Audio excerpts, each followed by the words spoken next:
롯데공인중개사 정진숙입니다. 오늘은요, 2020년도 3월 13일부터 시행이 됐던 자금조달 계약서 이야기인데요. 아시죠? 제출 대상 지역과 이제 그 대상 지역이 확대가 됐고, 금액적인 부분에서도 제출을 해야 되는 자료들이 조금 많이 늘어났습니다.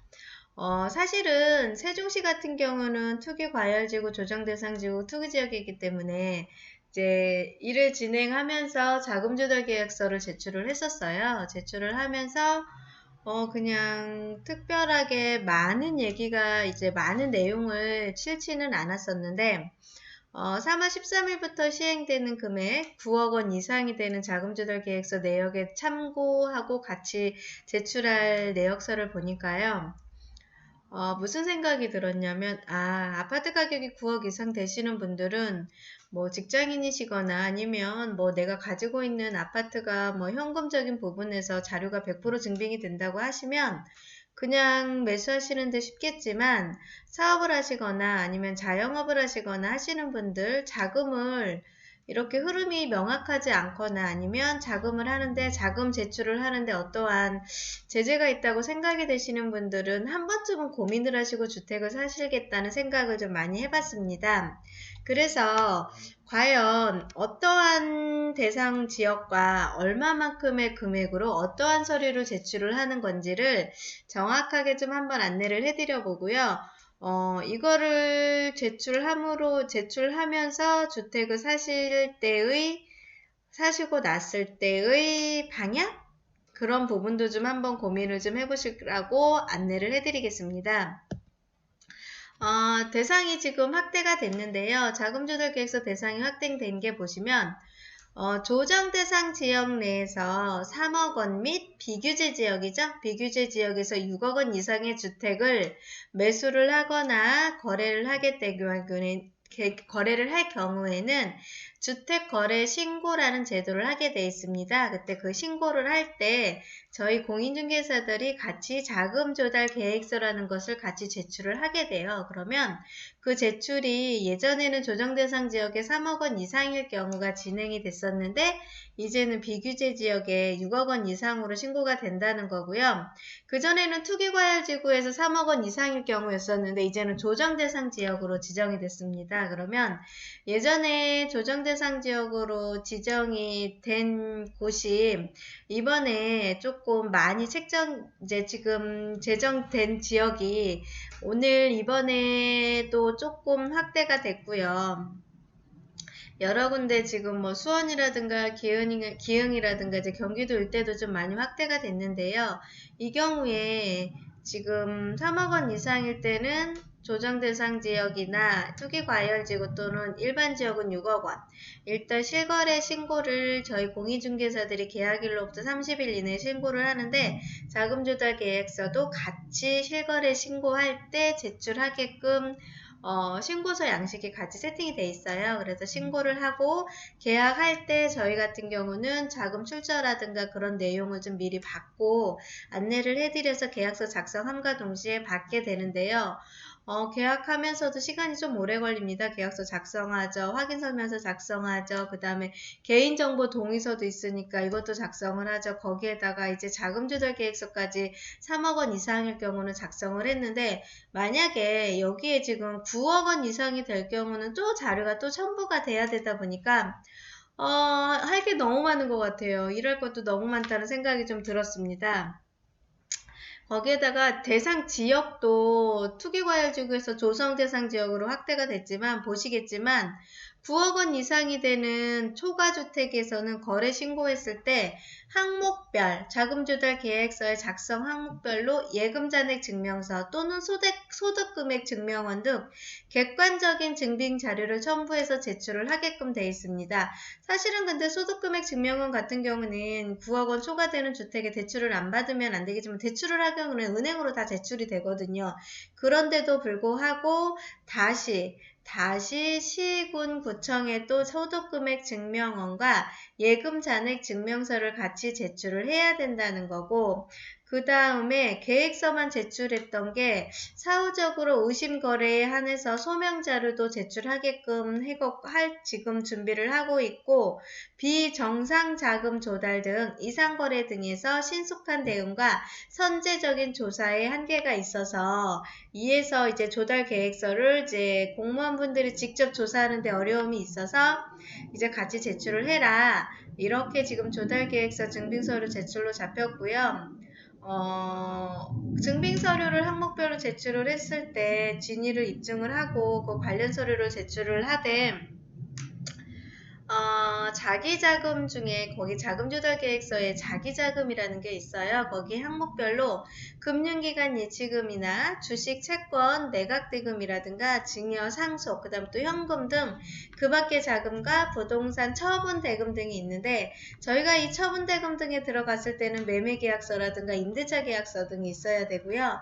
그 다음에 현금 등 그 밖의 지급이 자금이었을 때는 소득금액증명원이라든가 근로자인 경우는 근로소득 원청징수 영수증이라 소득증빙서류, 그 다음에 증여와 상속일 때는 증여, 상속세 신고서와 납세 증명서 등을 제출을 하라는 건데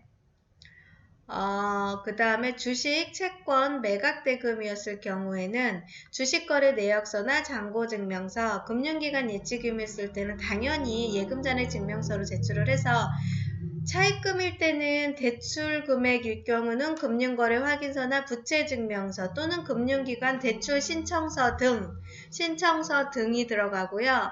차입금 등 임대보증금 등이라든가 임대차 계약서, 그 다음 회사 자원금이나 사채 등 그 밖의 차입금일 때는 금전 차용 증빙을 할 수 있는 서류 등을 같이 자금 조달 계획서 제출 시점에 본인 소유 부동산 매도 계약이 아직 체결이 되지 않았거나 금융기관 대출 신청이 이루어지지 않는 등 증빙서류가 존재하지 않을 경우에는 자금조달 계획서 항목에 기재하고 증빙서류를 제출하지 않을 수 있습니다.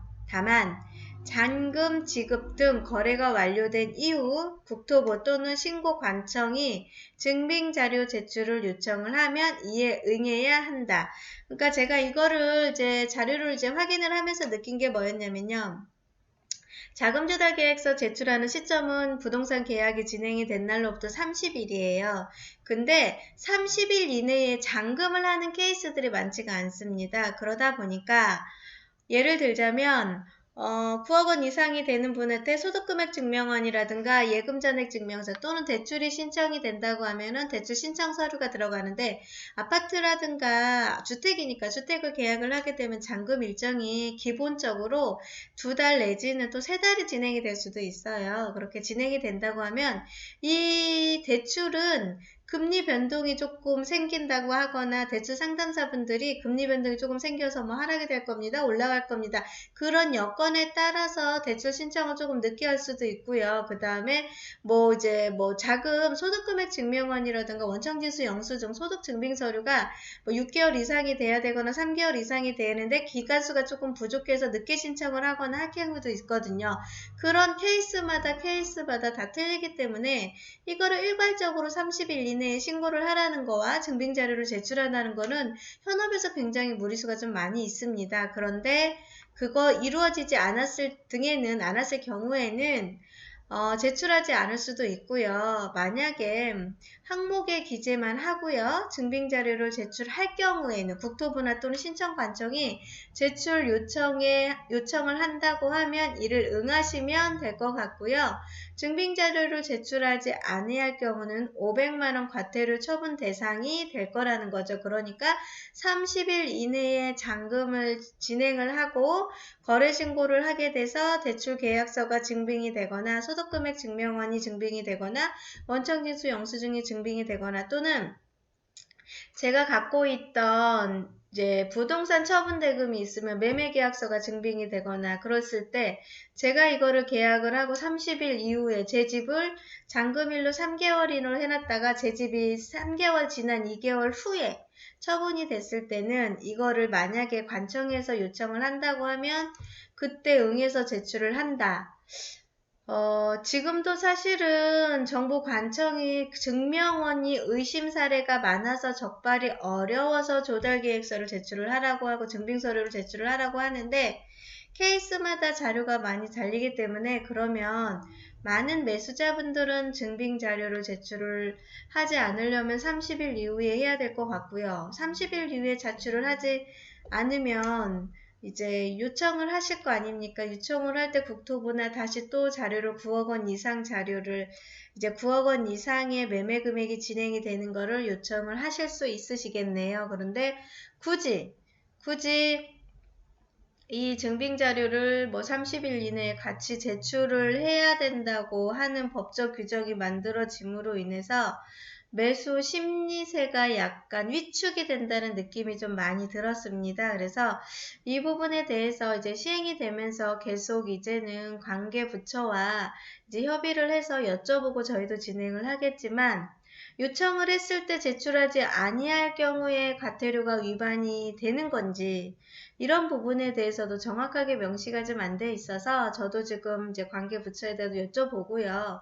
이것저것 지금 자료 요청을 해놓은 상태라고 보시면 될 것 같아요. 그래서 이제 조달 항목과 신고 항목에서 제출되는 부분이 기존에는 보시겠지만 증여, 상속, 제공자, 관계 추가가 됐고요. 예를 들자면 증여, 상속 등에서 증여, 상속을 했을 경우에 부부 증여인지 직계 좀비속 증여인지 직계 빈속도 관계가 누구인지 그 밖의 관계가 누구인지에 대한 변경이 좀 들어가고요. 그 다음에 현금 등의 자산 종류를 명시를 하라고 했을 때 조금 애매했습니다. 현금과 기타가 어떤 게 있을지 애매했고 근데 현금 등 그 밖의 자금에서 이 보유 현금과 그 밖의 자산의 종류까지 기재를 하게 해놨고요.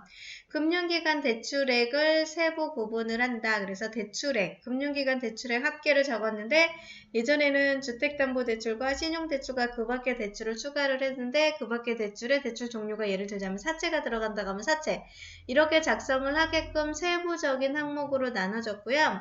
그 다음에 그 밖의 차입금과 채공자, 관계자를 추가해서 넣게끔 되어 있습니다. 그 밖의 차입금이 제가 이모라든가 삼촌이라든가 다른 분한테 이제 만약에 지금 잔금을 치르기 위해서 대금을 빌릴 수가 있으세요. 그때 그 차입된 직계 좀비속까지 그 밖의 사실까지도 지금 자세히 기재를 하게 되어 있고요.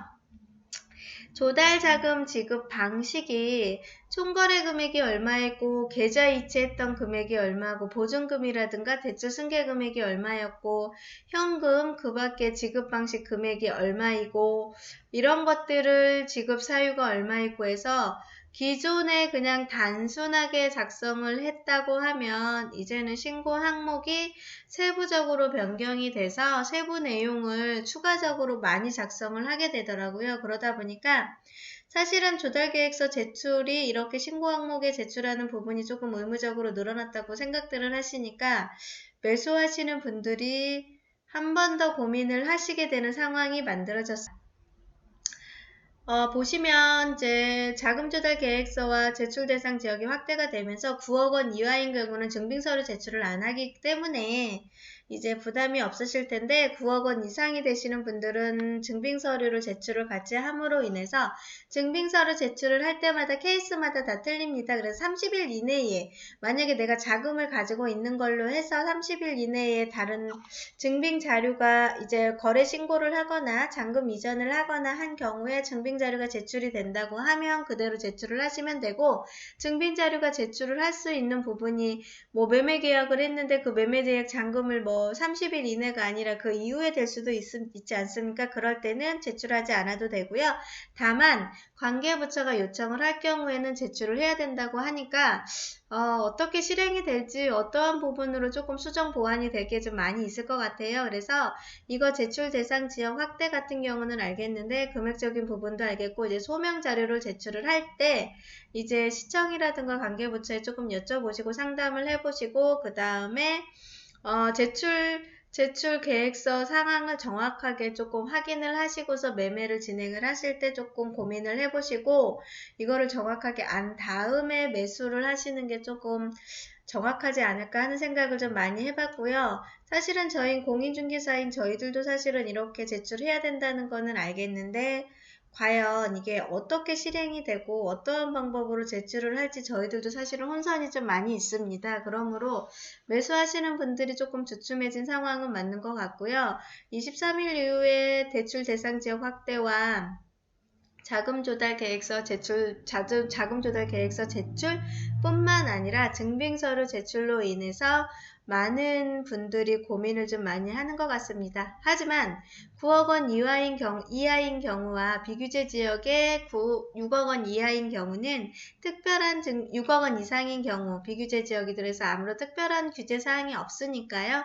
좀 고민하실 필요 없이 지금 상황에서 움직일 수 있는 부분, 매수하시고자 원하셨던 분들은 준비를 하셔도 문제가 없을 것 같고요. 자세한 사항과 궁금한 사항은 해당 관청이라든가 국토부라든가 해서 질의응답을 좀 잘 받으시고 하셨으면 좋을 것 같습니다. 즐겁고 편안한 시간 되시고요. 건강에 유의하십시오. 감사합니다. 세종롯데공인중개사 정진숙이었습니다.